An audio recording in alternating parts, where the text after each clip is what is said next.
ធ្ងន់លឹងវៃវៃបងកើតថ្នាក់ថ្នមប្រណីតស៊ូចិញ្ចឹមបុត្រភ្ញី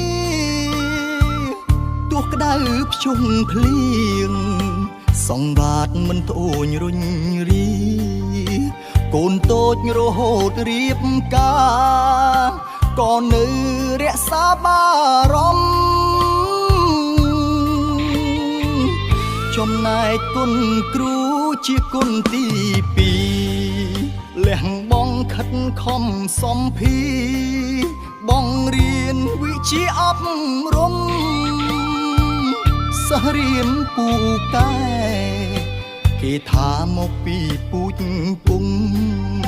បើសិនជាសិស្សវិញល្ងងគេថាគ្រូនោះមិនកើតអោព្រះអើយព្រះរស់ជាឈ្មោះពុកម៉ែមិត្តអើយត្រូវសងគុណថែធ្វើបុណ្យឲ្យទាន់ពេលខ្នាតត្រូវត្រង់ត្រាប់ស្ដាប់គ្រូបាធ្យាយទើបមានកំណត់អនាគតខ្ពស់ត្រដែតដូចខែអង្អាតត្រចង់នេះជាចម្រៀងច្រៀងរៀបរាប់ប្រាប់សូមមិត្តគ្រប់ប្រានប្រញាប់សំឡាប់ចិត្តបាបសាងគុណសំឡឹងឲ្យឆ្ងាយសំដីចិត្តកាយទុនភ្លុនគុំល្មើងលើសលុះហួងគុណ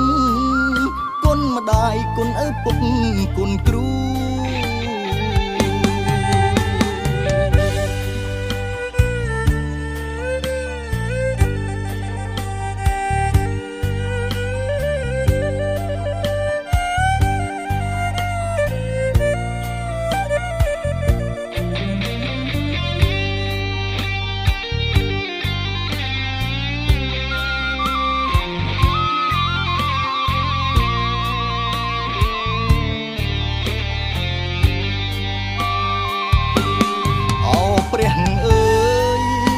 ព្រះរស់ជាឈ្មោះពុកម៉ែមិត្តអើយត្រូវសងគុណថែធ្វើបុណ្យឲ្យទាន់ពេលខ្នាតត្រូវត្រង់ត្រាប់ស្ដាប់គ្រូបាធ្យាយទើបមានកំណត់អនាគតខ្ពស់ត្រដែតដូចខែអង្អាតត្រចង់ជាចម្រៀងច្រៀងរៀបរាប់ប្រាប់សូមមិត្តគ្រប់ប្រានប្រញាប់សំឡាប់ចិត្តបាបសាងគុណសំឡឹងឲ្យឆ្ងាយសំដីចិត្តកាយទុនភ្លុនគុំល្មើងលើសលុះហួងគុណគុណម្ដាយគុណឪពុកគុណគ្រូ